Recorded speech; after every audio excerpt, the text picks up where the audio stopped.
Donc, bonjour et bienvenue pour ce webinaire qui est dédié aux violences sexistes et sexuelles au travail. Donc, je suis Vincent Garneau, je suis coordinateur régional pour les CCI d'Occitanie sur les thématiques santé et sécurité. Et je vais animer aujourd'hui ce webinaire avec nos experts présents sur le sujet. Petit historique quand même avant de démarrer. Donc, en Occitanie, la DRETS qui a répondu à une dotation exceptionnelle qui émane du plan régional santé-travail 4. C'est pour cela en fait que depuis ce début d'année, on a pu animer cette thématique. Donc pour rappel, ceux qui étaient présents parmi nous, on avait déjà fait un premier webinaire au mois de janvier. Où on vous avait présenté voilà, le déroulé, les actions qui allaient être mises en place sur cette thématique. Et on avait notamment enchaîné par des matinales dans le cadre du VSST Tour où il y a eu 13 rencontres en fait organisées dans les chambres de commerce territoriales où on est venu vous présenter la thématique et les outils qui avaient été développés par le plan régional santé-travail. Donc l'objectif de ce webinaire d'aujourd'hui en fait c'est de faire un petit peu le bilan de ce qui a pu être fait et aussi se projeter sur ce qui est prévu. On vous fera un petit rappel du contexte de ce qu'on a fait du coup en Occitanie. Ensuite, il nous paraissait important de rappeler en fait les définitions, sur quoi on se base. Voilà, avec des exemples concrets. Donc là, on vous sollicitera, on vous fera travailler pour savoir si vous reconnaissez les types de situations. Et puis ensuite, on voulait vraiment voilà, vous montrer en termes d'application dans les entreprises, notamment par les outils qui ont été développés, comment ça peut se mettre en place en entreprise. Voilà, on vous montrera ça. Et puis, on fera un rappel sur l'ensemble des outils qui sont à votre disposition et le projet, comment il va continuer à vivre. Voilà. Et il y aura, comme habituellement, un temps d'échange qui est consacré en fin de webinaire.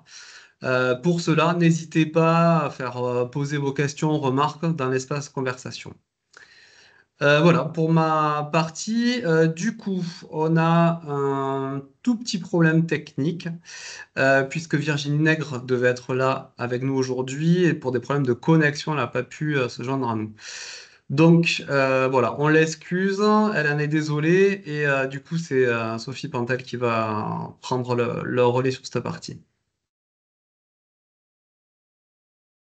Bonjour à toutes et tous. Donc, je suis Sophie Pantel, je travaille à la DRETS Occitanie dans le service de Virginie Nègre, service santé-sécurité. Et je copilote aussi à ses côtés le groupe Santé au travail des femmes, qui est le groupe qui a animé le collectif et donc qui a porté cette action concernant les violences sexistes sexuelles au travail. Donc, je vais remplacer Virginie sur ce premier temps d'intervention. Donc, le plan régional santé au travail, c'est quoi?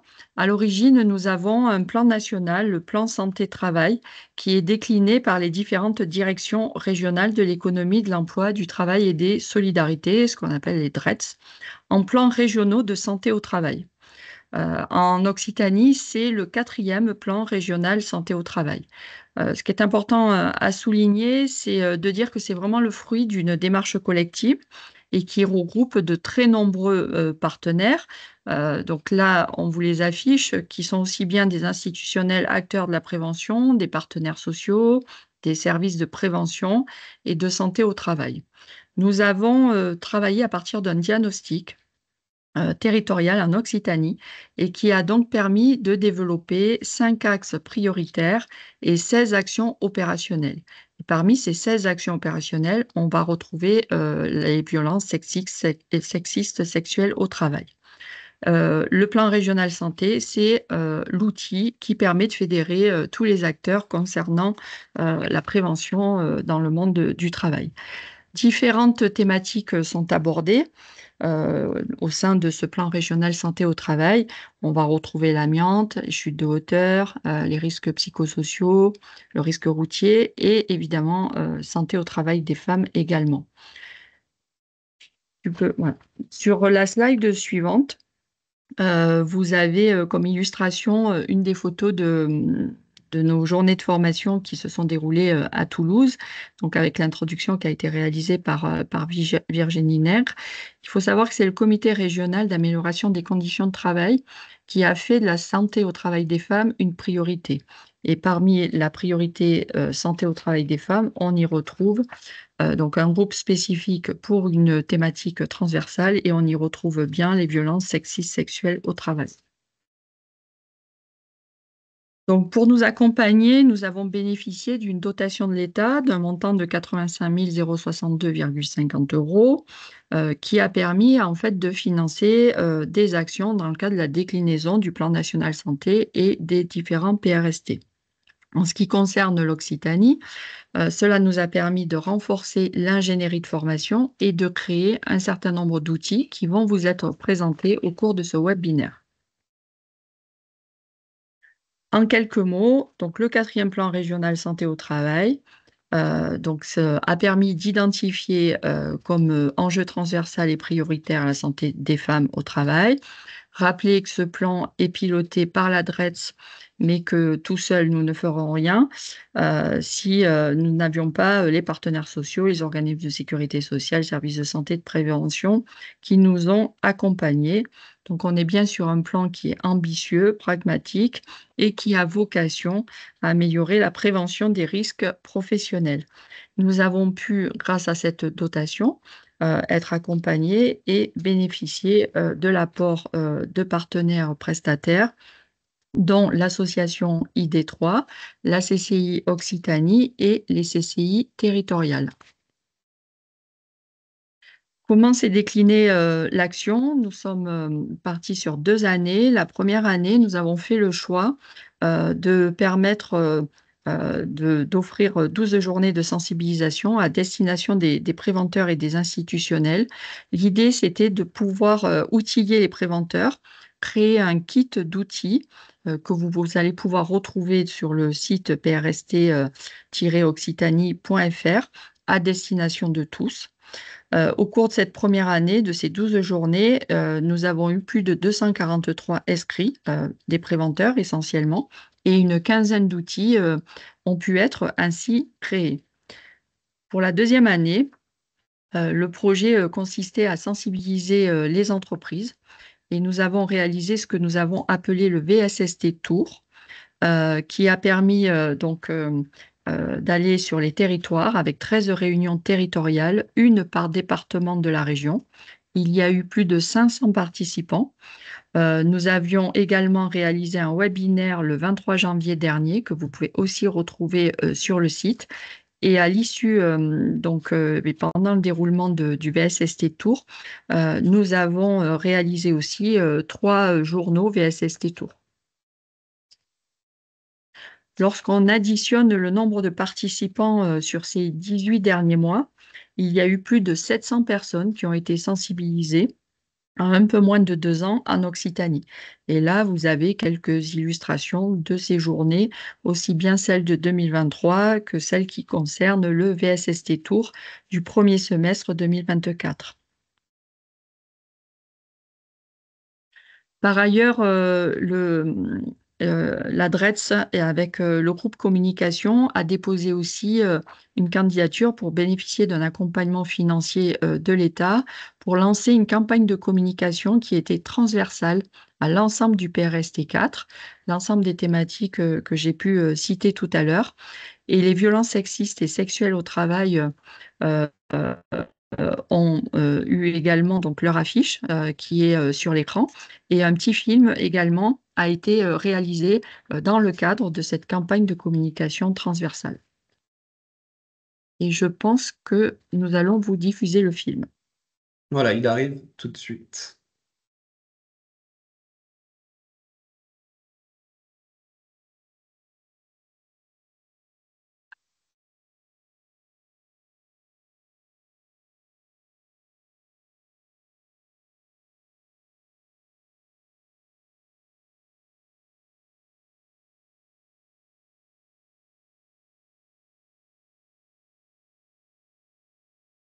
Donc tous les outils de cette campagne transversale, non, mais c'est quoi ce travail?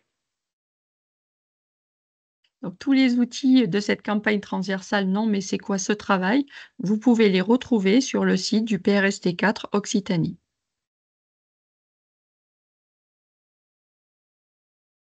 Merci Sophie pour cette partie introductive.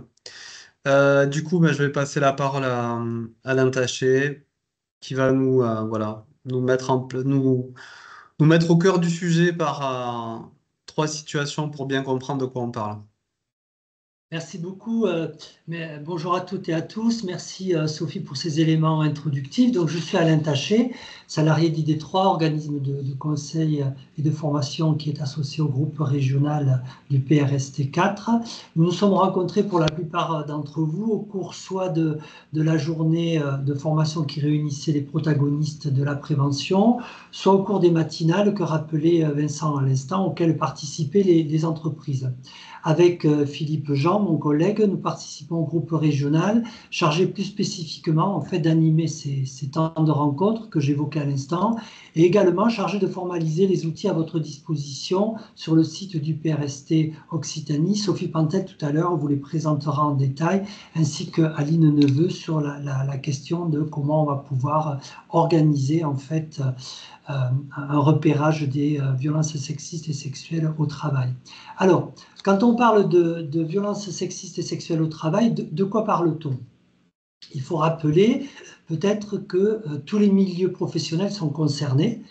La violence sexiste et sexuelle se produit dans différentes configurations, entre hommes, entre femmes et hommes. On définit légalement 3 niveaux de violence sexiste et sexuelle au travail: l'agissement sexiste, le harcèlement sexiste ou sexuel, l'agression sexuelle. Alors, nous avons tous et toutes une idée, une représentation, quelquefois une définition de ce que recouvrent ces 3 niveaux. Cependant, les seules définitions qui vaillent, les seules boussoles qu'il faut avoir en tête sont les définitions légales. Afin de les réviser ou de les découvrir, on vous propose un petit quiz. Donc, Vincent va lancer 3 situations qui vont s'enchaîner et qui vont permettre de pouvoir revenir ou découvrir les définitions. Alors, la première situation, Dominique, dans un open space, est quotidiennement témoin de propos connotés sexuellement tenus par des collègues masculins. Il se lance des insultes sexistes et ou mime bruyamment des rapports sexuels. Dominique doit aussi supporter les photos à caractère sexuel affichées sur les murs de l'espace de travail. Un petit quiz qui vous est proposé pour repérer ce que vous pensez de cette situation. Est-ce qu'il s'agit d'agissement sexiste, de harcèlement sexuel, d'agression sexuelle, ou alors aucune de ces définitions? Si on ne peut plus rigoler maintenant. Donc vous êtes invité dans la partie très bien que vous avez sous les yeux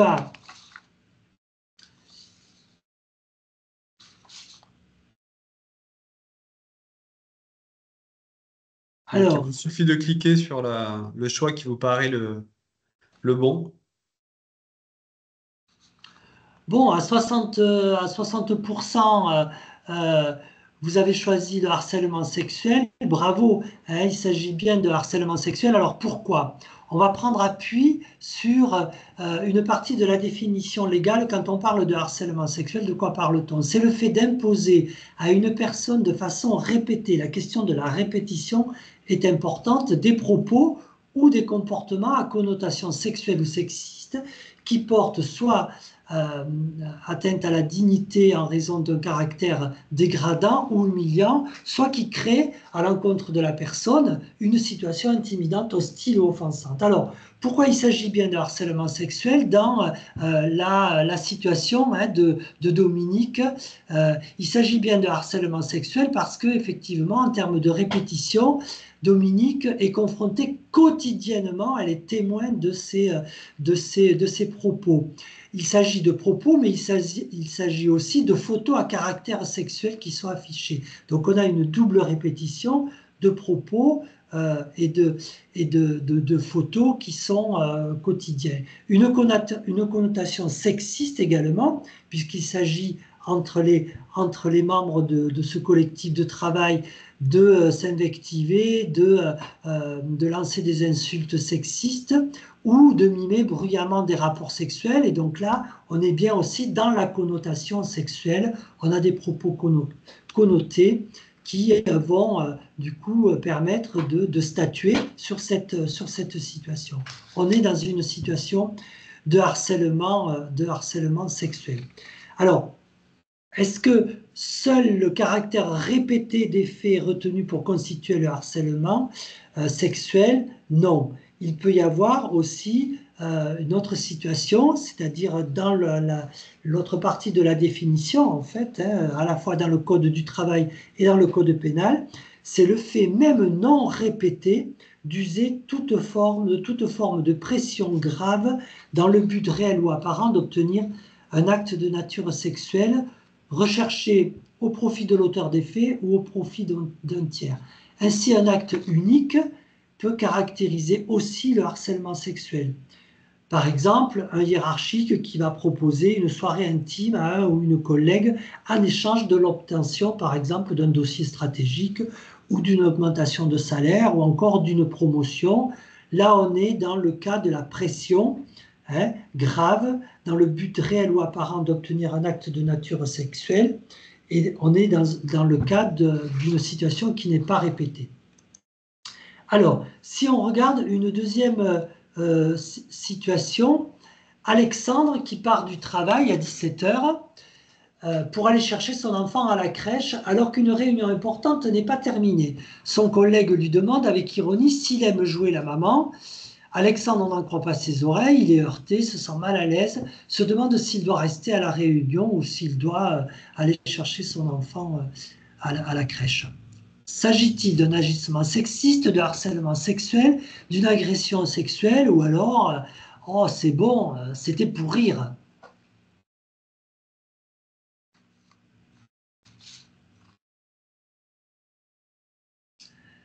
Vous avez compris voilà le système. Alors, bon, peut-être juste Alain, pour la dernière, on évitera de passer la slide, parce que je vois qu'on a déjà le résultat qui est affiché. En fait, les animations du fait qu'on soit en enregistrement sont supprimées. il s'agit d'un agissement sexiste, effectivement.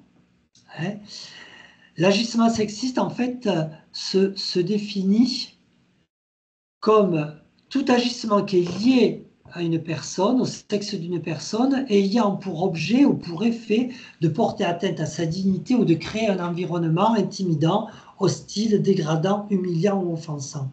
Pourquoi il s'agit bien d'un agissement sexiste?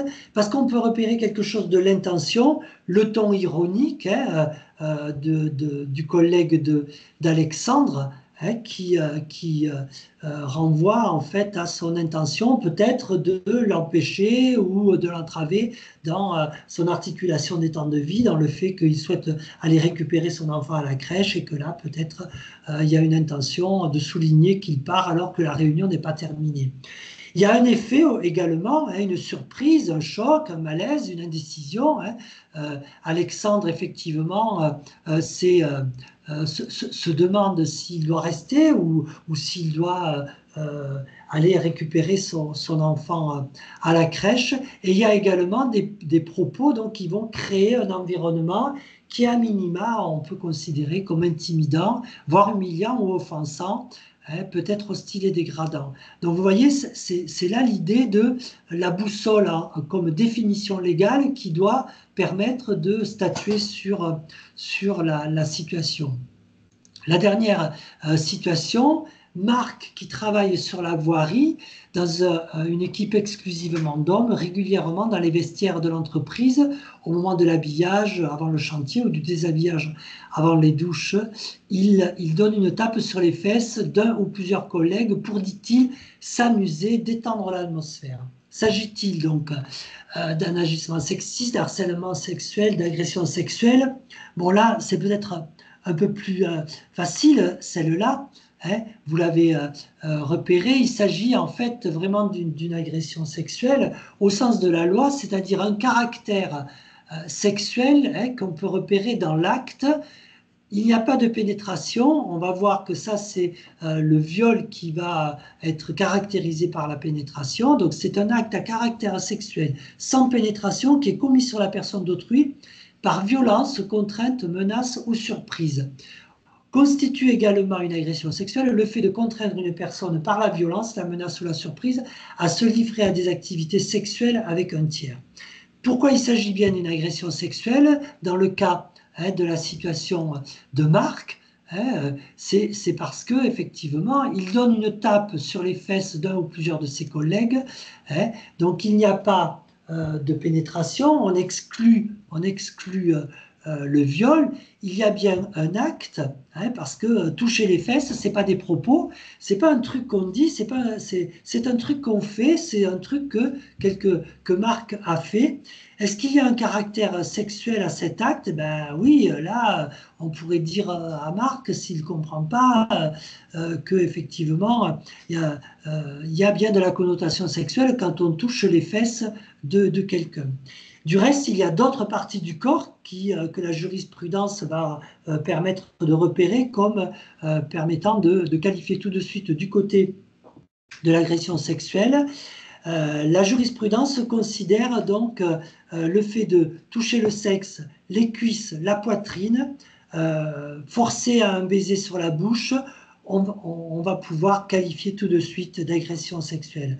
Est-ce qu'il y a de la surprise dans la situation de Marc? Ben, effectivement, Marc est coutumier du fait. Il y a moins en effet la surprise puisque c'est assez répété, mais néanmoins, pour chaque personne, on va considérer qu'il y a de la surprise. Donc, il y a au moins 3 critères qui permettent de dire qu'il y a une agression sexuelle. Alors, en résumé, qu'est-ce qu'on peut retenir peut-être de ces éléments-là? C'est effectivement une gradation dans les violences sexistes et sexuelles au travail. L'agissement sexiste qui va être travaillé en interne, ce n'est pas un délit. On va en interne devoir faire cesser les faits, protéger les victimes et prendre les mesures qui s'imposent pour faire cesser ces faits. Le harcèlement sexuel ou sexiste, on est dans le délit. Il y a cette connotation sexuelle ou sexiste, la répétition des faits ou la pression grave. Là, on va pouvoir porter plainte au pénal. Et en interne, ça devra être également géré. L'agression sexuelle, dont le viol, l'agression sexuelle qui est un délit, l'attouchement sur une des parties du corps intime, mais aussi d'autres situations qu'il va falloir étudier.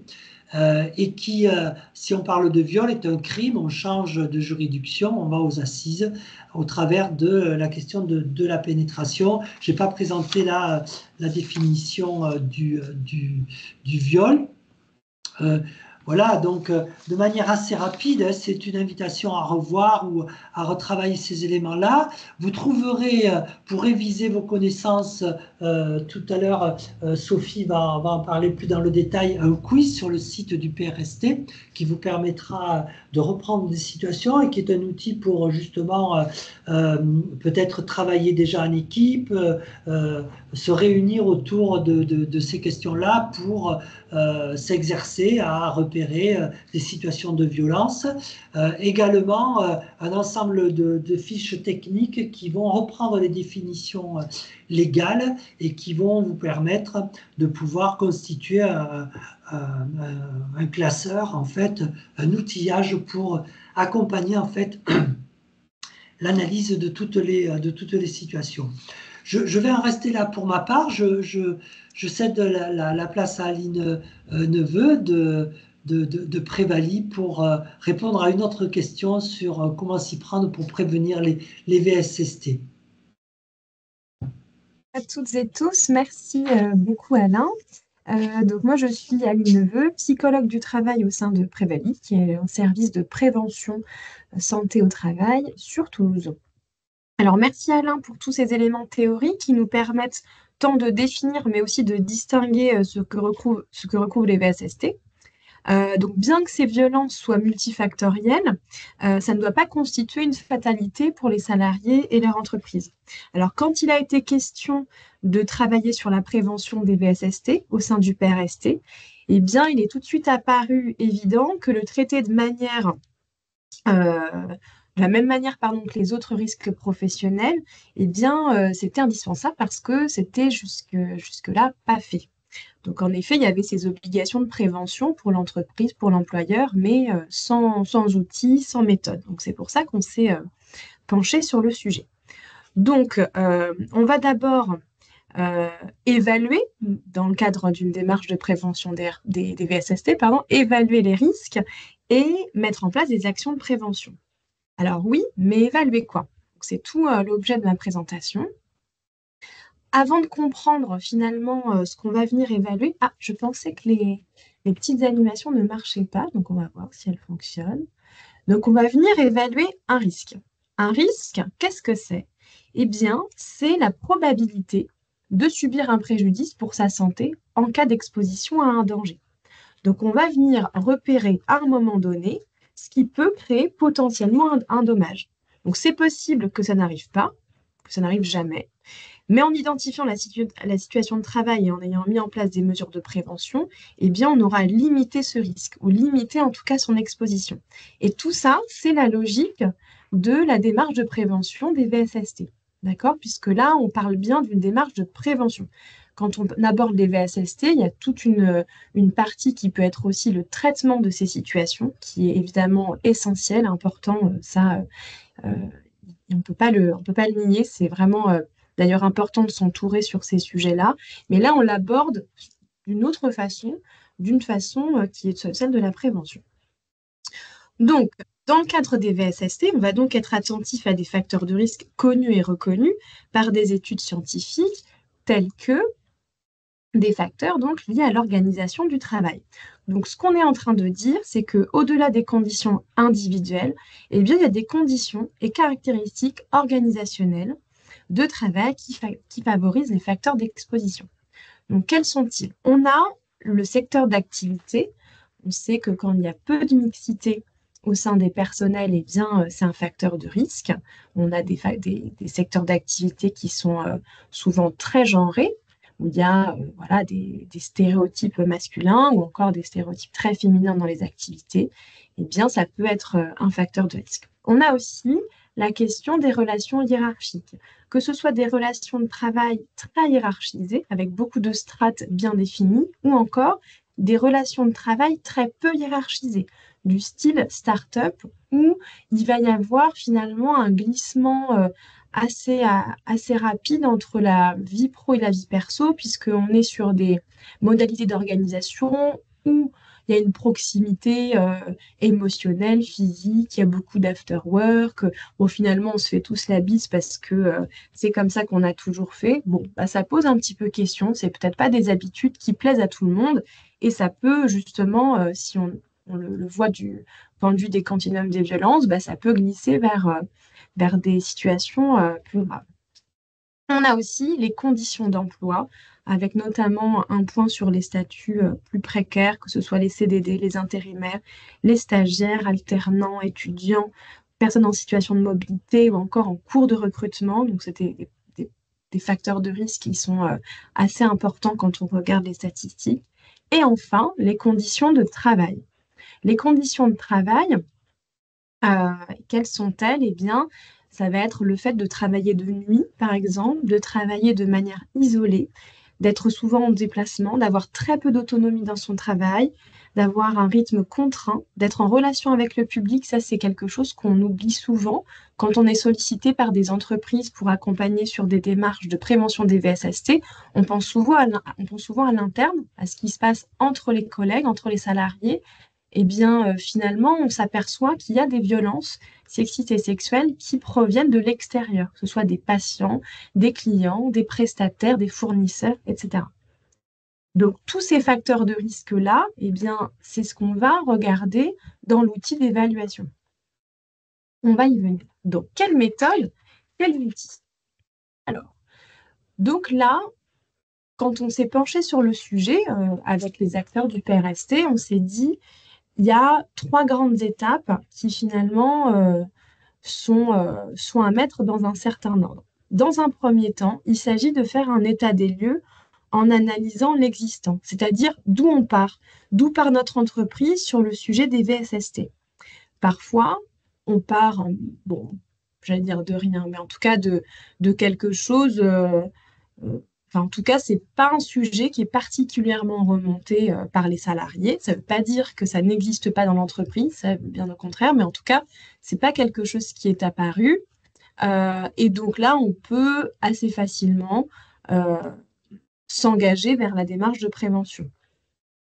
Dans le cas contraire, et ça arrive évidemment régulièrement, bah, quand on se pose un peu sur le sujet, ou en tout cas c'est un signalement qui a amené à se poser des questions sur ce sujet-là, bah, c'est pas tout à fait pareil. Là, on préconise évidemment de traiter la situation.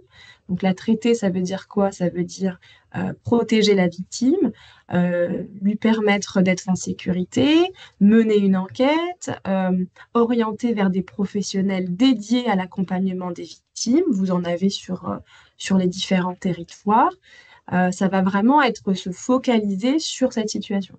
Quand cette situation elle est réglée, entre guillemets, enfin en tout cas vous avez traité la situation en tant que telle, vous avez mené votre enquête, vous avez tiré des conclusions, bon ben en effet on peut repartir sur une démarche de prévention avec l'idée de plus jamais ça, il ne faut plus que ça se reproduise et comment on fait pour éviter que ces situations arrivent dans notre organisation.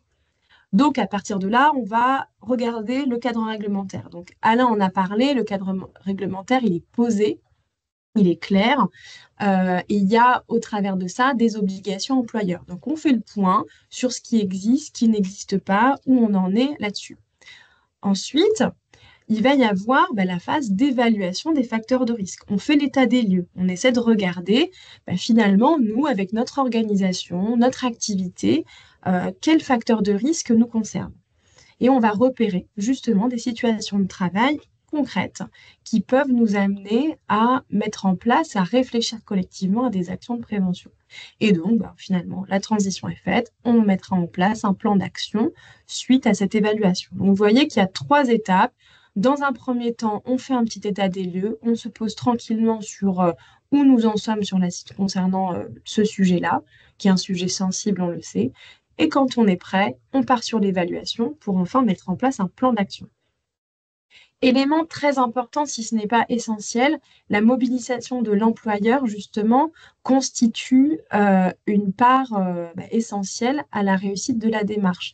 Pourquoi? Parce que déjà, finalement, la responsabilité employeur existe, hein, elle est plus à prouver, mais aussi parce que finalement, l'employeur, c'est la personne qui va impulser la culture d'entreprise. Et donc, si l'employeur n'est pas lui-même exemplaire, lui-même un mentor sur ces sujets, ça va poser évidemment problème. Donc, il y a vraiment une question à se poser, c'est est-ce que mon entreprise, est-ce que l'employeur, est-ce que je suis prêt à m'engager sur cette question et à le porter sur toutes les échelles de l'entreprise.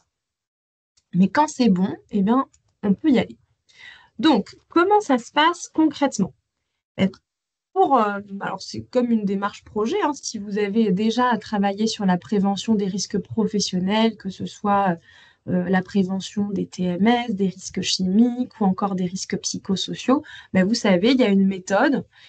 Pour ça, on s'appuie sur une démarche participative. Donc, on va constituer un petit groupe de travail VSST. Donc, voilà, on peut l'appeler groupe VSST. Avec ce petit groupe, on va avoir une première réunion, qui est une réunion de lancement. Donc là, ce sont des conseils qu'on vous donne hein, en termes de méthodo. Vous pouvez faire différemment, bien sûr, mais en tout cas, c'est l'ordre dans lequel on a repéré que les choses fonctionnaient.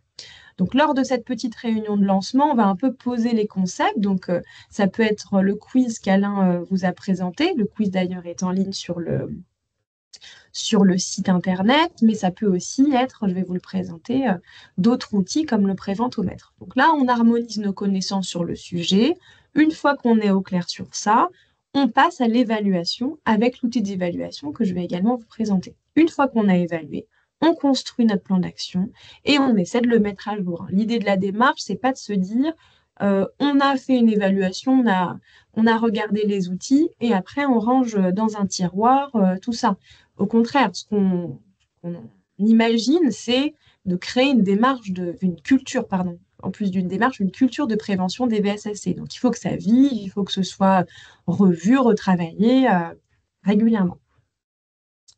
Donc, en termes d'outils, vous avez un kit complet sur le site internet. Donc, ce kit, vous aurez toutes les adresses en fin de webinaire.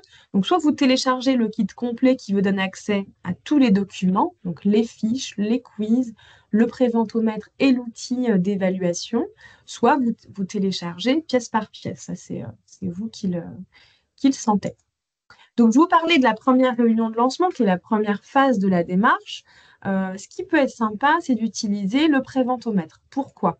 Parce que le préventomètre, finalement, il nous donne une cartographie de plein de situations qui sont très, très concrètes, des petits verbatims de situations de travail qu'on a peut-être toutes et tous rencontrés.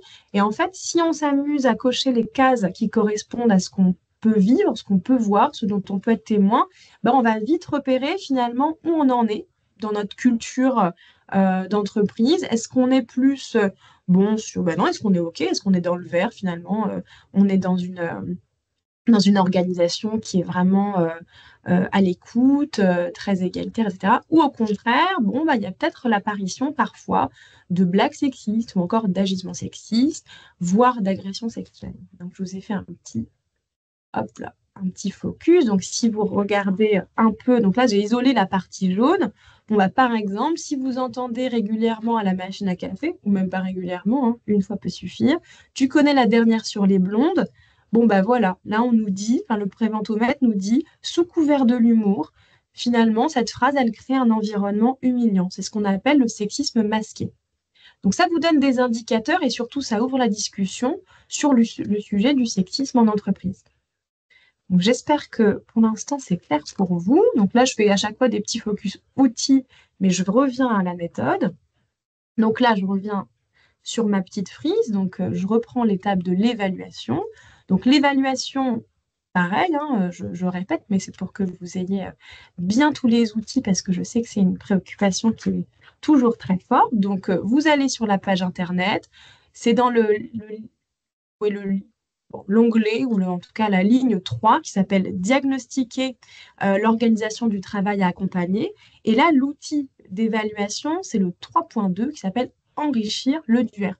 Enrichir le DUERP, pourquoi? Parce que, comme on l'a dit précédemment, hein, cette évaluation, elle s'inscrit dans l'évaluation plus globale des risques professionnels et vous pouvez annexer les résultats et votre plan d'action à votre document unique d'évaluation des risques pro. Donc, vous cliquez sur l'onglet, ça vous ouvre une page Excel. Vous pouvez l'enregistrer, bien sûr, sur votre ordinateur. On vous conseille de faire ça hein, pour que vous puissiez le travailler, le remplir. Et donc, il faut simplement activer les modifications pour pouvoir l'utiliser de manière autonome. Cette évaluation, eh bien, elle va nous servir à avoir des indicateurs sur les facteurs de risque. Donc, quand vous avez rempli, hop, voilà, vous avez le document Excel, pardon, qui se présente comme ça, et les petits onglets en bas qui sont en orange que vous allez donc pouvoir regarder. Donc, l'outil, quand il est rempli, il ressemble à peu près à ça. Avant de rentrer dans le détail de tous ces petits camemberts, on va quand même rappeler à quoi sert l'outil. Donc, il nous sert, ça je pense que vous l'avez compris, c'est un peu notre fil rouge, à identifier des facteurs de risque. Il sert aussi à fournir des indications pour faciliter l'élaboration du plan d'action. Hein. Le but, c'est de travailler sur des actions qui sont concrètes, qui vont concerner l'organisation de travail. Il est adapté à toutes les tailles d'entreprise, que vous soyez une petite entreprise, une moyenne ou une plus grande.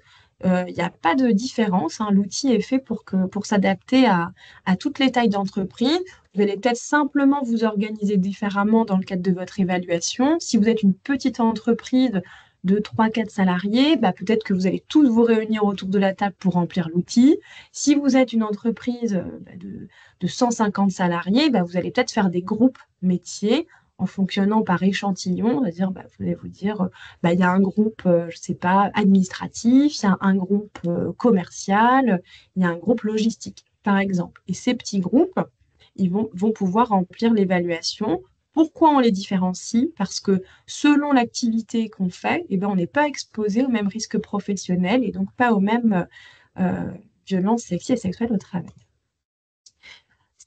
Une participation des salariés pour qu'ils puissent parler de leur contenu, leur activité, de leur métier et du terrain. Alors ça, c'est vraiment quelque chose qui nous tient à cœur dans le cadre du PRST, c'est que finalement, cette évaluation, elle peut difficilement ou elle peut pas être remplie par quelqu'un qui ne connaît pas le travail. On va pas avoir une évaluation et un plan d'action qui sera adapté. Donc c'est vraiment un outil qui est mis à disposition des entreprises pour être manipulé par ceux qui connaissent le travail, par ceux qui sont sur le terrain finalement tous les jours. Et enfin, il peut être utilisé soit de manière autonome, c'est-à-dire vous, en tant qu'entreprise, en tant qu'employeur, s'il y en a parmi nous, vous pouvez l'utiliser dès maintenant pour le présenter à vos équipes, mais vous pouvez aussi vous appuyer sur des préventeurs. Donc, Sophie l'a présenté tout à l'heure, il y a un certain nombre de préventeurs formés sur la prévention des VSST qui peuvent vous accompagner sur l'outil. Mais en tout cas, il a été pensé surtout pour que vous puissiez l'utiliser tout seul. Donc finalement, quand on regarde l'outil, qu'est-ce qu'il nous apporte? Il nous donne des informations à partir des questions posées sur les obligations légales. Donc les obligations légales, les obligations de l'employeur, quelles sont-elles? C'est un volet sur l'information, la communication, sur la formation et la sensibilisation, l'existence et la formation des référents VSST, une partie négociation, le signalement et le traitement des problématiques, et enfin la formalisation dans le document unique d'évaluation des risques pro.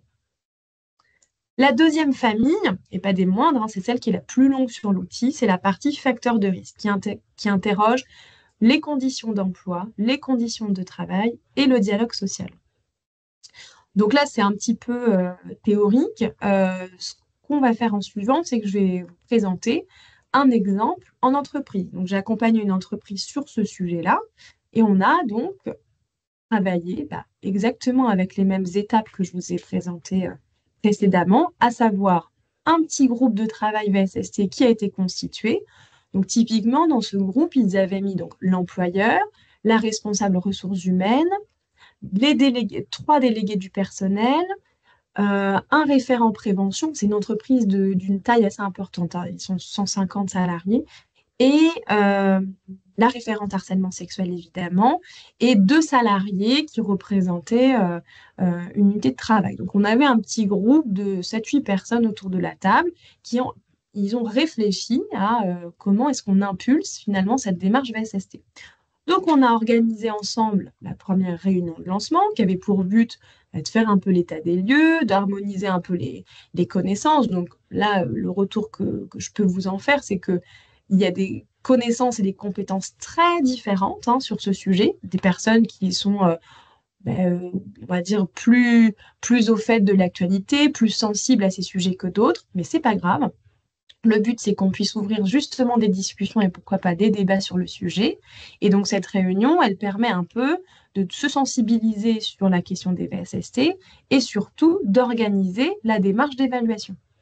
Donc, ce qu'on a fait ensuite, c'est qu'on a organisé l'évaluation à partir de petits groupes de travail. Et donc, alors ça, c'est au global ce que ça donnait, mais on va regarder tout de suite en suivant la synthèse. Donc, en termes de synthèse, on avait 2 graphiques. Donc, souvenez-vous, obligation légale et famille facteur de risque. Donc, si on regarde d'un peu plus près, alors déjà, vous voyez, oui, ça c'est important qu'on en parle, il y a des couleurs différentes. Les couleurs, elles nous servent d'indicateurs.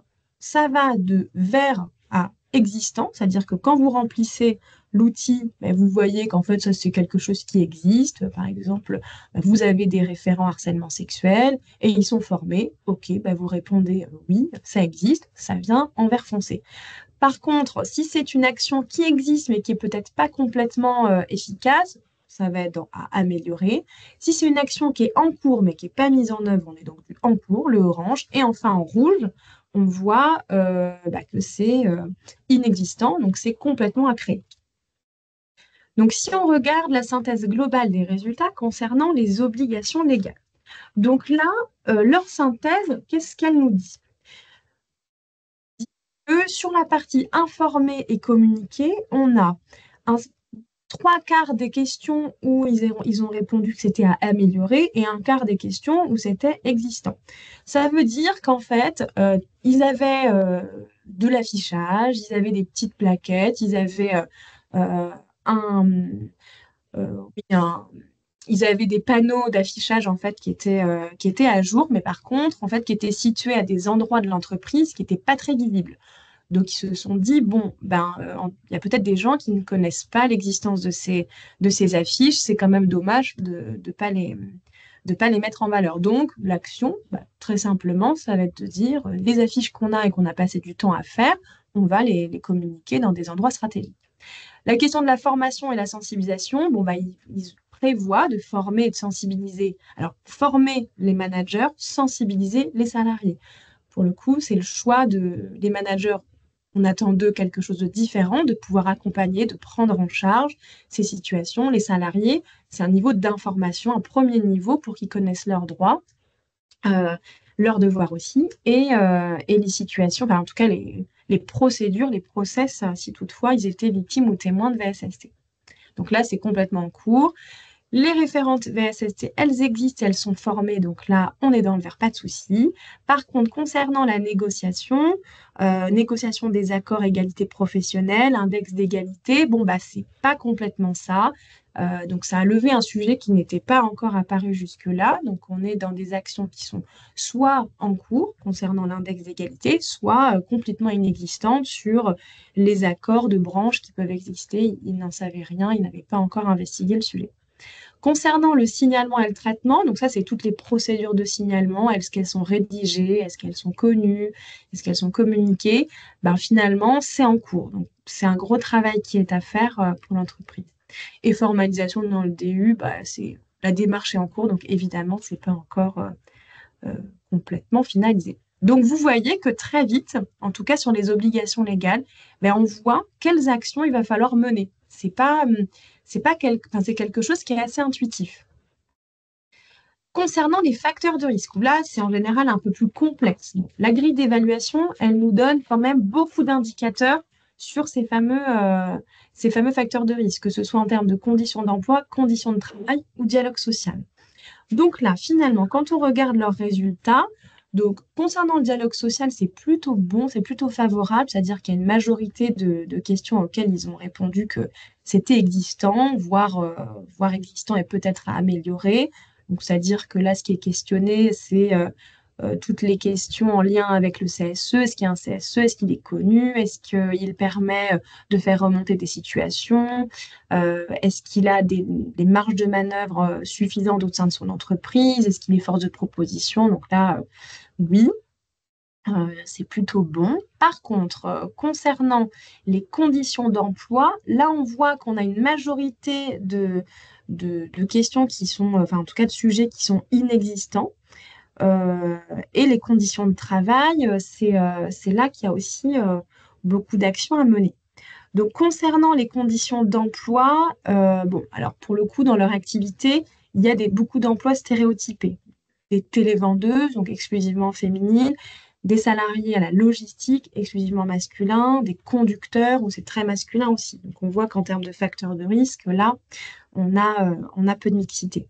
Des situations de pouvoir ou d'influence. Donc là, je reprends les questions qui sont posées, en fait, où il y a eu des marqueurs rouges, puisqu'ils sont en contact avec beaucoup de clientèle, où forcément, ils peuvent parfois se retrouver dans des situations où il y a du pouvoir, où il y a de l'influence, où ils peuvent peut-être être en difficulté pour se défendre dans des situations compliquées. Et enfin, des process de recrutement où on peut peut-être glisser vers des discriminations. Donc là, ce n'est pas identifié comme tel, mais en tout cas, ce qui est identifié, c'est que les personnes aujourd'hui qui sont au recrutement, ce ne sont pas des personnes qui viennent des ressources humaines, ce sont plutôt des personnes qui sont managers et donc pas formés au recrutement, ce qui peut parfois peut-être ouvrir à des erreurs ou voire à des fautes professionnelles. Et enfin, les conditions de travail. Donc, je l'ai dit, il y a le fait qu'il y ait peu de mixité. Donc, il y a de la mixité au global dans l'entreprise, presque autant d'hommes que de femmes, mais en fait, les hommes et les femmes sont répartis sur des secteurs d'activité très précis. Donc, en fait, dans la réalité, il y a assez peu de mixité. Il y a des horaires atypiques, beaucoup de déplacements, des situations de travailleurs et de travailleuses qui sont isolées, et enfin, la présence de sexisme dit ordinaire, donc des blagues au réfectoire, à la machine à café, etc. Donc voilà, on a fait en fait à partir de l'outil l'évaluation, donc ça nous donne un certain nombre d'infos. Là, je résume, mais ça fait l'objet quand même d'un grand tableau. Vous verrez quand vous manipulerez l'outil. Et donc après, eh bien, place à l'action. Donc l'action n'est pas encore terminée, puisqu'aujourd'hui, on est à la phase de réflexion du plan d'action. Mais les premières actions qui sont imaginées, bah, on a isolé des éléments qui sont plutôt à conserver, qui marchent bien. Donc en l'occurrence, l'existence des référents VSST qui sont donc formés, bien identifiés. Tout ce qui va être aussi de l'ordre de la conciliation vie pro-vie perso, ça, il y a tout un sujet qui a été mené dans leur entreprise sur l'horaire des réunions. On ne fait pas de réunions très très tôt le matin, pas de réunions très tard le soir, ce qui pourrait peut-être rendre difficile la participation à ces réunions des familles monoparentales, qui sont d'ailleurs souvent des femmes. Donc voilà, il y a toute une réflexion autour de ces sujets-là qui marche bien et qui plaît aux salariés. Cette entreprise, elle a évalué ses risques psychosociaux dans le DU, et on sait que les risques psychosociaux, les VSST, c'est extrêmement lié. Et on présente dans cette entreprise les référents de VSST à tous les nouveaux recrutés. Donc ça, c'est plutôt quelque chose qu'il faut garder. On a aussi, bien sûr, des éléments qui sont à améliorer. Donc, je vous ai parlé des supports d'information sur les VSST qui sont peut-être à déplacer, à mettre sur des endroits plus stratégiques. Le fait de former les cadres et le CSE sur ce que sont les VSST. La mise à jour du règlement intérieur, ça c'est important, et les procédures de signalement des VSST. D'ailleurs, petit aparté, beaucoup d'entreprises souhaitent commencer les démarches de prévention des VSST par faire des formations, des sensibilisations à tous les salariés.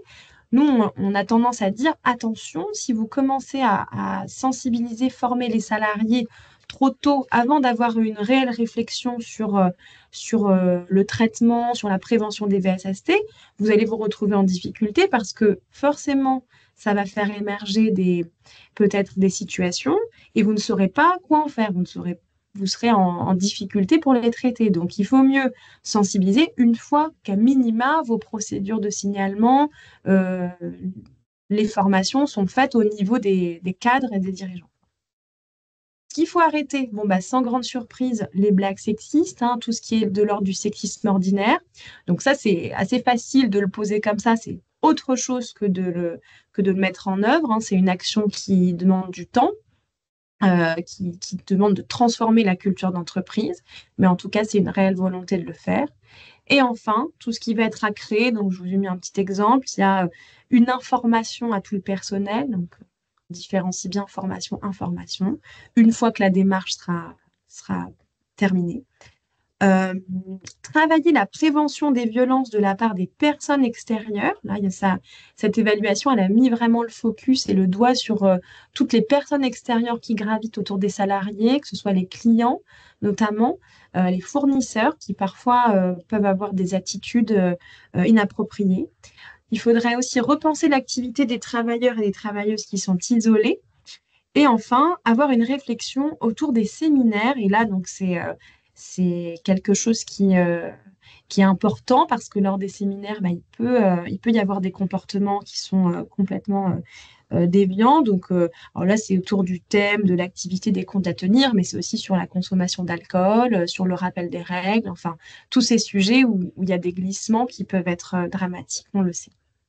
Voilà pour ma partie. Donc, je vais pouvoir passer le relais à Sophie, qui va vous présenter le reste des outils. Merci beaucoup.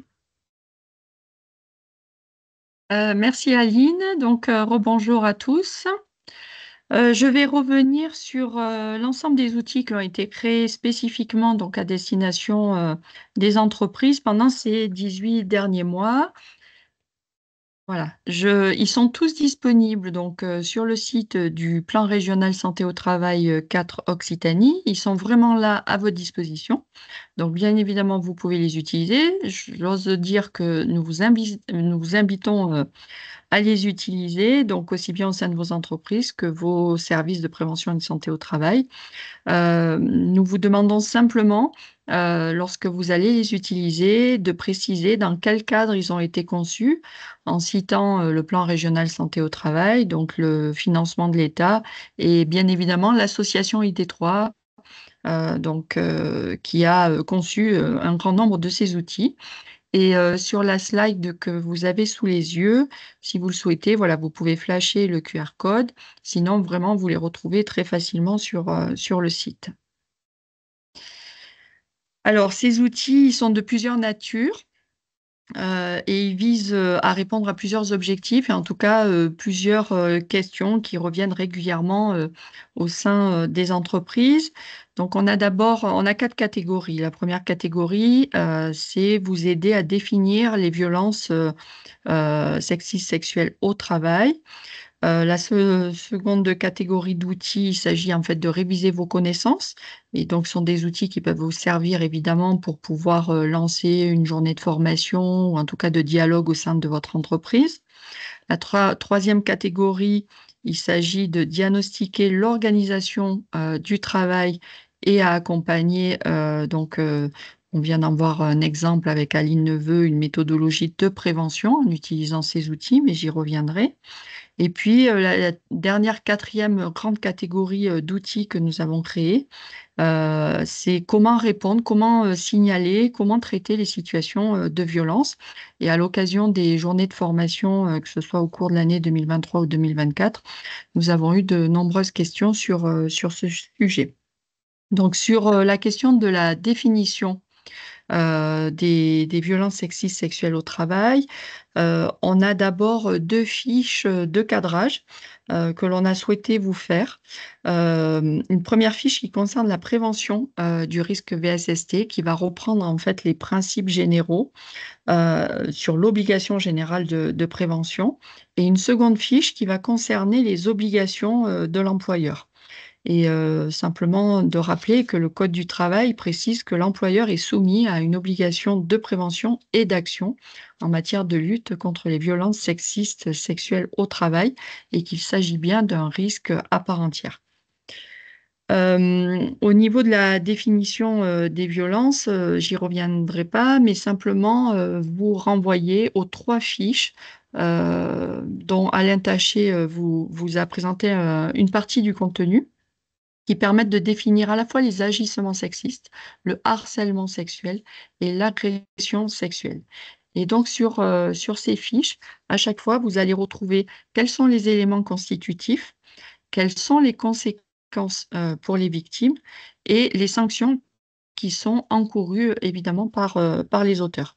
On a fait le choix de fiches qui soient relativement courtes sur un recto, rarement sur un recto verso. L'idée, c'est que ce soit des fiches qui soient compréhensibles par le plus grand nombre et très opérationnelles pour vous accompagner. Réviser vos connaissances, il s'agit en fait du quiz que Alain Taché également vous a présenté tout à l'heure, je n'y reviens pas. Et la troisième catégorie, diagnostiquer l'organisation du travail.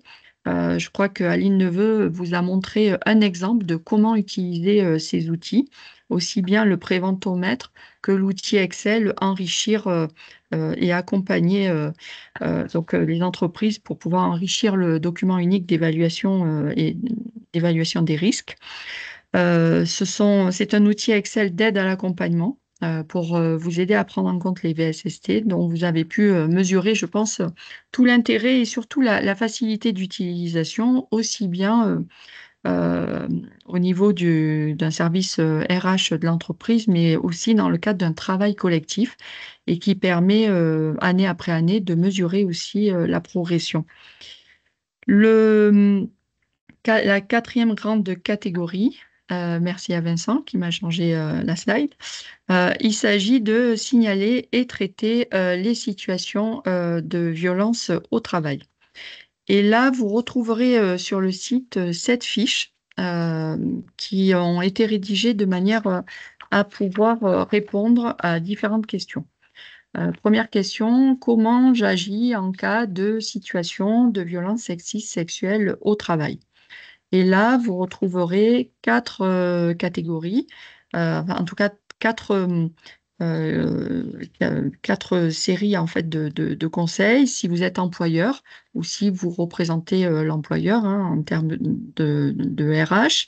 Et là, on va rappeler ce que vous devez faire en termes pour afficher l'engagement de l'entreprise, pour sensibiliser les salariés, pour veiller à la prise en charge des victimes, pour faire cesser évidemment et sanctionner les VSST, comment intégrer les VSST dans le cadre du dialogue social. On a également une partie qui vous concerne si vous êtes membre du CSE, délégué syndical, référent violence ou membre de la cellule de signalement. Et là, vous avez un certain nombre de préconisations pour exercer votre vigilance, pour là aussi intégrer la question des VSST de votre place dans le cadre du dialogue social, pour comment saisir l'employeur, pour participer à la mise en œuvre du droit d'alerte. Voilà. Et puis, on s'est intéressé aussi à la situation si vous êtes témoin. Donc, que faire si vous êtes témoin? Comment inciter votre collègue à se tourner vers la hiérarchie? Comment accompagner aussi votre collègue dans le signalement? Ou comment vous-même saisir la hiérarchie? Ou comment porter à connaissance d'un ou d'une professionnelle de santé?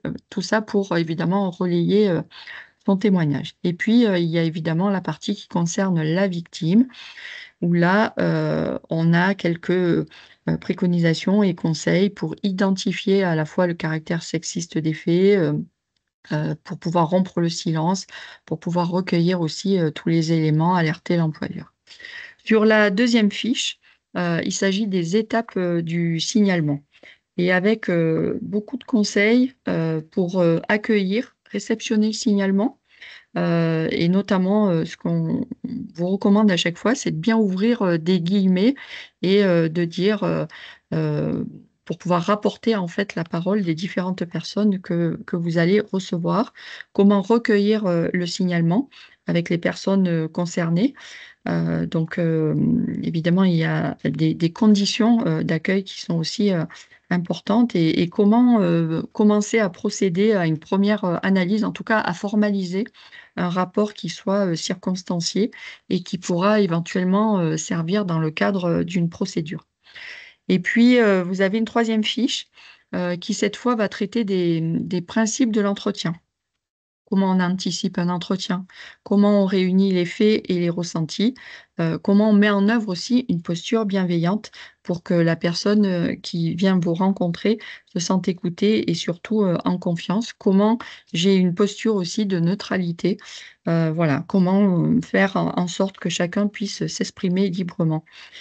Et puis, vous avez également un certain nombre de principes qui sont rappelés sur l'impartialité et pour être équitable, évidemment, cette neutralité, ne pas porter de jugement de valeur. Ensuite, vous retrouverez une fiche qui concerne la trame de l'entretien. Donc aussi bien comment l'introduire, comment identifier clairement les faits, comment caractériser ce qui relève finalement parfois de la perception ou du ressenti, et comment on peut évidemment aussi à la fin informer correctement la personne. Et puis on a fait une fiche sur les points de vigilance de l'entretien, ce qu'il faut exclure, notamment sur la manière d'accueillir ou parfois des paroles à éviter. Et puis par contre, ce que nous vous conseillons en fait de faire pour créer ce climat de confiance et de pouvoir recueillir la parole des personnes qui vous rencontrent. On a également une fiche qui va concerner le formalisme de l'entretien avec une trame d'items de l'entretien. Et puis, la 7e fiche qui concerne l'enquête interne, donc en rappelant quelles sont les personnes qui mènent l'enquête, quelles sont les personnes qui peuvent être auditionnées, et comment on rédige évidemment un rapport d'enquête. À côté de ces outils, on a également conçu, donc ce que vous voyez, alors je ne sais pas si vous voyez mon petit curseur, on a également conçu des marque-pages. Ces marque-pages, ils ont été réalisés dans le cadre du VSST Tour.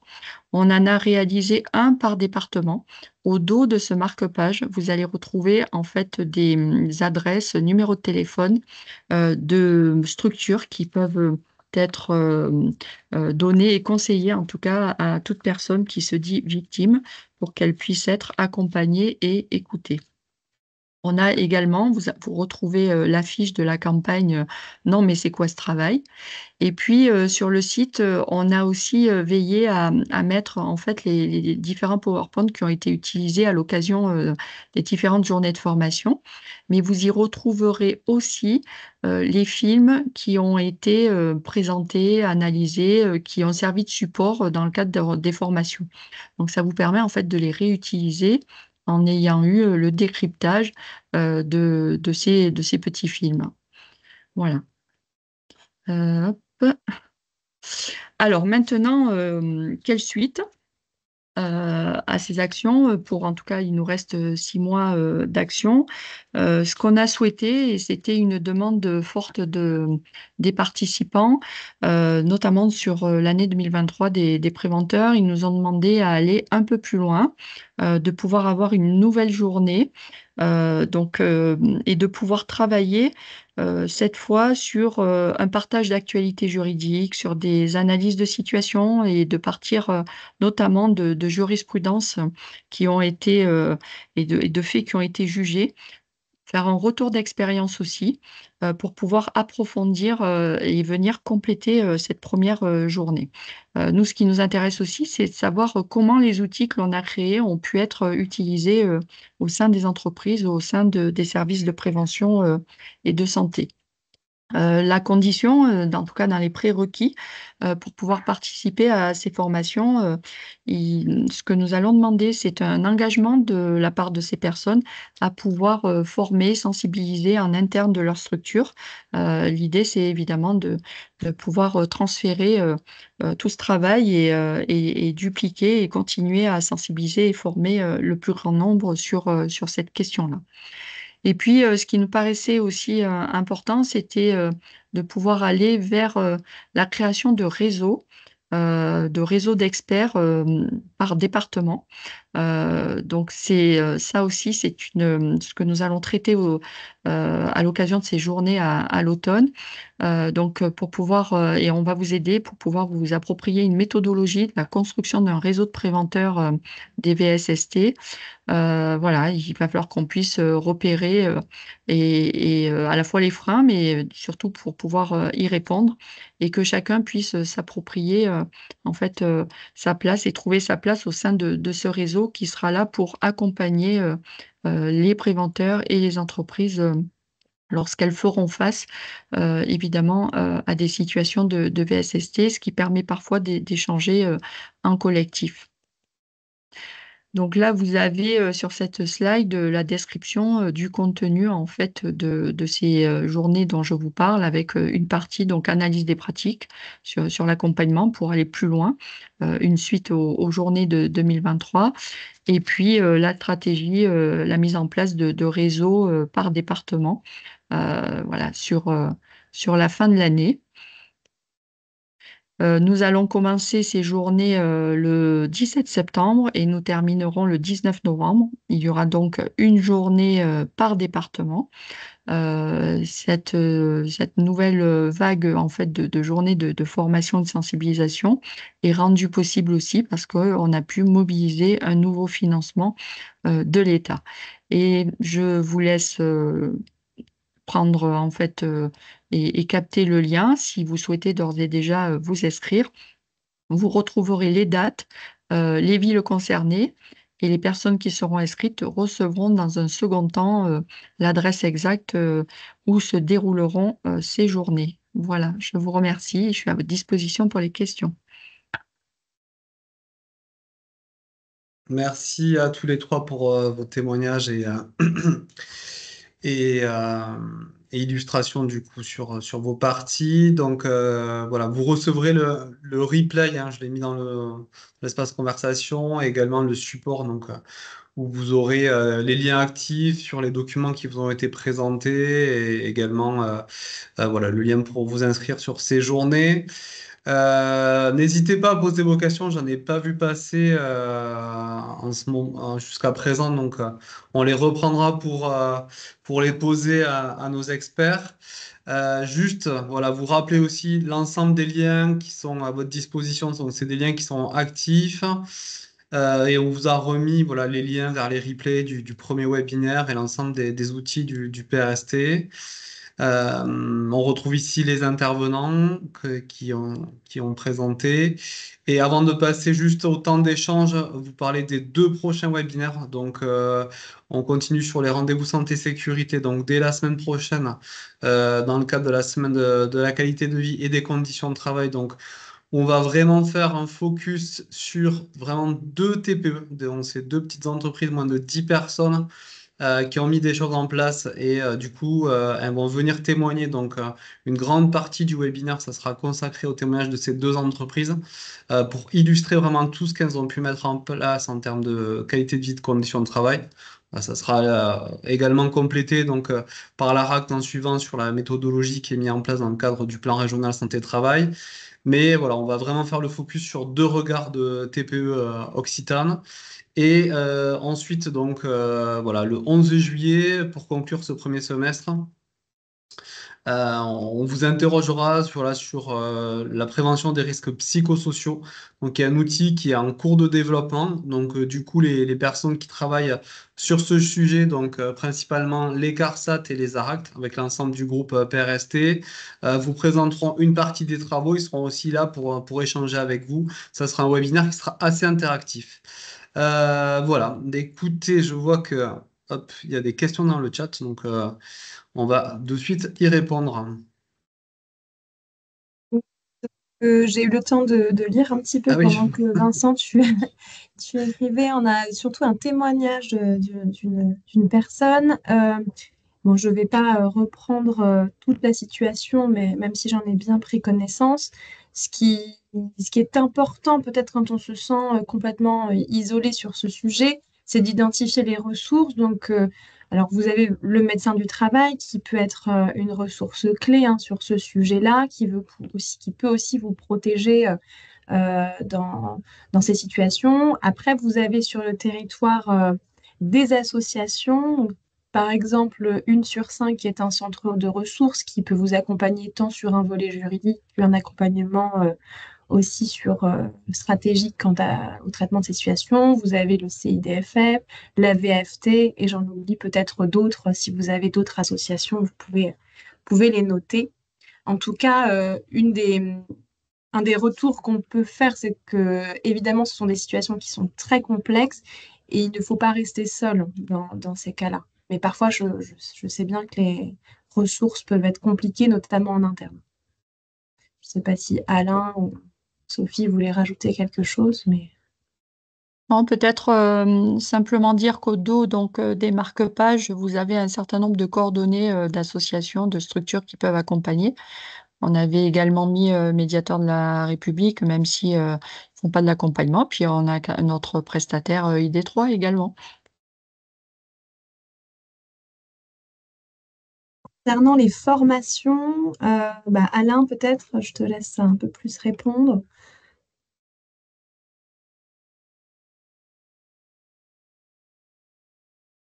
Est-ce qu'il existe des formations s'adressant au personnel d'encadrement? Oui, bien sûr que ces formations existent. En fait, généralement, les prestataires de formation travaillent voilà, sur des formations sur mesure, hein, effectivement. Donc, les personnels d'encadrement qui peuvent être aussi dans le CSE, hein, auquel cas la recommandation, c'est de vérifier avec votre prestataire si ces éléments vont bien être abordés et de quelle manière. On a vu quelquefois en fait voilà, un programme un peu léger sur ces questions-là et il est nécessaire, en tout cas pour un premier mandat, au travers des 5 journées qui sont prévues de formation, de bien vérifier que en fait, ces éléments-là seront acquis. Et ensuite, voilà, comme l'évoquait Sophie, au dos des marque-pages, il y a des structures qui peuvent répondre à vos attentes. N'hésitez pas à les contacter pour monter avec elles en fait un plan d'action voilà, qui soit le plus pertinent possible. Je vois que les collègues qui sont dans le groupe régional de la CARSAT citent également la CARSAT qui peut voilà, informer, accompagner sur ces questions-là. Et l'inspection du travail aussi, effectivement. Très bien, peut-être le temps que certains réfléchissent à poser une question, on a comme habituellement une question à satisfaction, donc je vais juste l'ouvrir. N'hésitez pas pendant ce temps à voilà, réfléchir, à demander des compléments d'information si vous le souhaitez.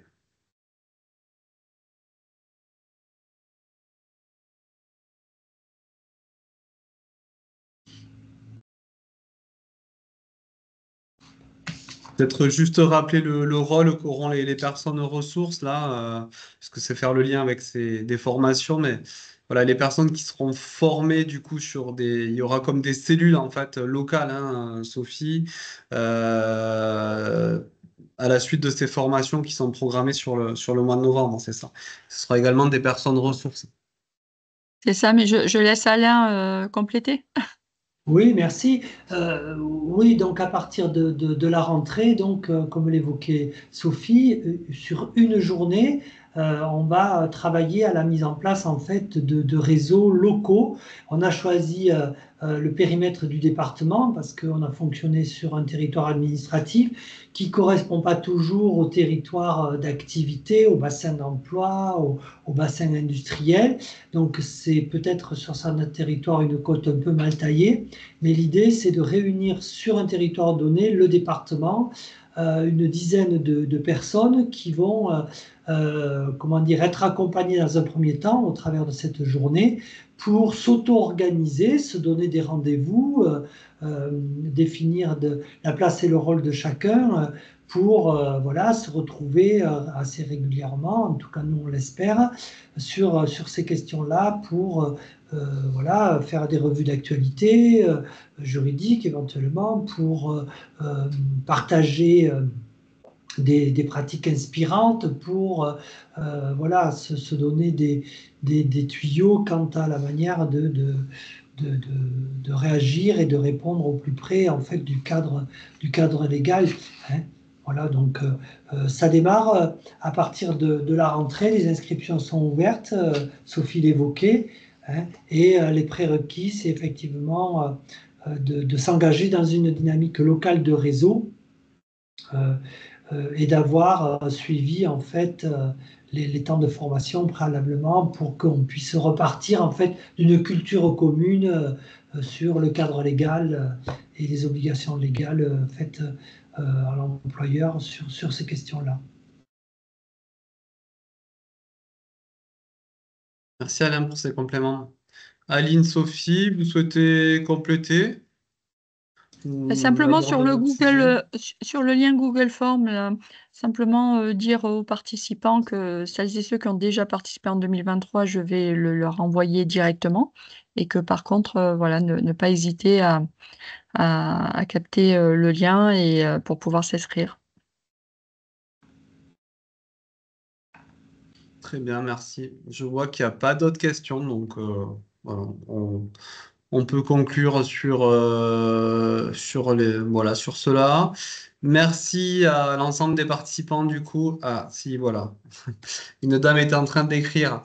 Du coup, en cas de dénonciation d'une situation de harcèlement pour une entreprise de moins de 50 salariés, lors de l'enquête avec des entretiens, elle est suffisante ou sommes-nous obligés de faire des comptes rendus d'entretien, PVCSE, etc.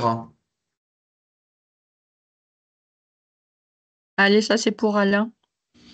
Oui, alors bon, il faudra avoir plus de détails sur la situation. Donc, ce que je vais te dire, il faut le prendre avec précaution. Il faudrait vraiment avoir davantage de détails. Mais pour ça, peut-être dans un après-coup, revenez vers nous, hein, vers le groupe régional, parce que c'est typiquement le travail que peut accompagner aussi, par exemple, euh, Aline Neveu et son équipe.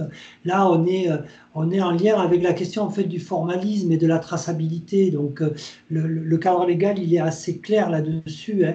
À partir du moment où l'employeur ou par délégation, les personnes voilà, qui représentent l'employeur, donc des membres d'une cellule de signalement, des membres du CSE, là, c'est peut-être ces personnes-là qui sont en question, qui ont connaissance en fait d'une situation, vont prendre date, c'est-à-dire à partir du moment où on rencontre quelqu'un de la cellule de signalement sur un premier entretien pour dire ce qui se passe dans l'équipe. Cet entretien, tout de suite, il va être suivi déjà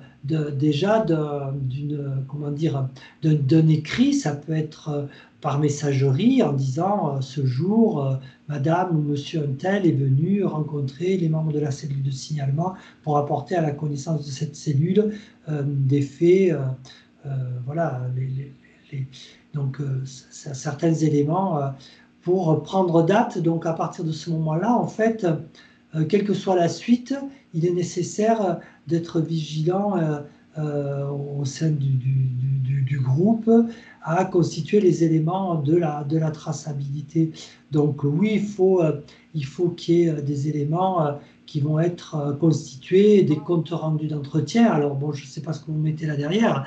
Moi, je parlerai peut-être de voilà, de signalement en bonne et due forme, hein. Sophie évoquait tout à l'heure les fiches techniques qui sont à votre disposition pour bien repérer en fait le formalisme qui est attendu.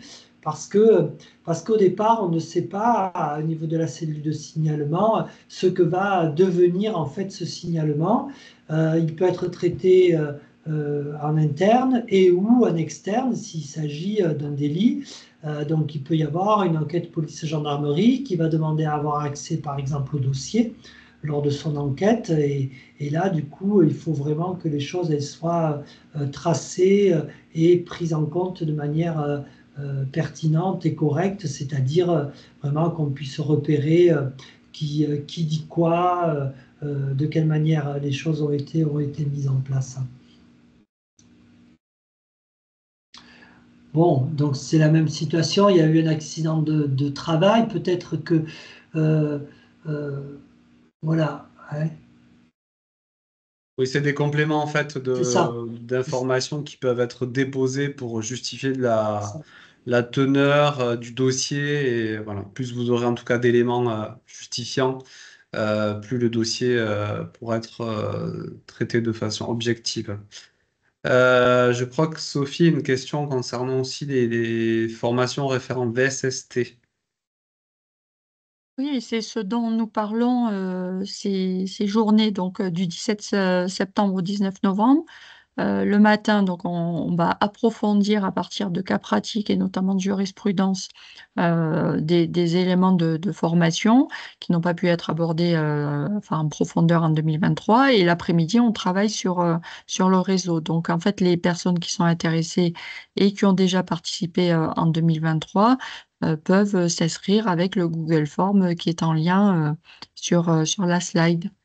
Je ne sais pas si j'ai répondu à la personne.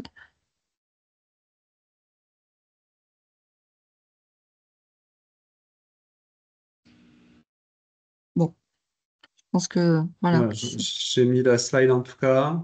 Ouais, Donc, je vois qu'on a une question, enfin une demande de précision. Ah, bon, c'est pour le prochain webinaire. d'accord. Sachez qu'en tout cas, sur le site du PRST, vous pouvez trouver voilà, des outils en lien avec la qualité de vie au travail, des conditions de travail. Et également sur le site de l'ARACT, vous allez pouvoir trouver des choses, notamment sur des communications, et vous pouvez aussi vous faire accréditer vos événements dans le cadre de cette semaine-là. Voilà, vous pouvez taper sinon semaine pour la qualité de vie et des conditions de travail, et vous allez tomber sur toutes les informations utiles pour cette semaine de la QVCT.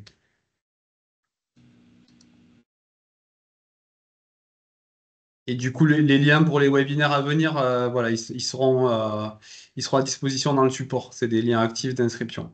Pas de souci.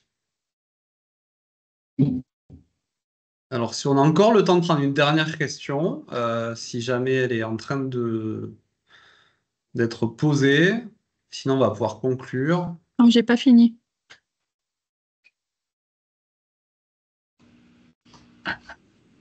Bon, j'en vois pas arriver, donc du coup, celle-ci sera la bonne. Merci à tous et toutes pour votre présence. Voilà, donc pour ceux qui le souhaitent, on se retrouve la semaine prochaine en webinaire sur la qualité de vie et les conditions de travail. Merci à nos 3 experts du jour pour leur apport, connaissances, témoignages et préparation de ce webinaire. Je vous souhaite une bonne fin de journée et du coup, je vous donne rendez-vous la semaine prochaine pour un prochain webinaire. À bientôt. Au revoir. Merci, bonne journée. Merci, au revoir, bonne journée. Au revoir, très bonne journée.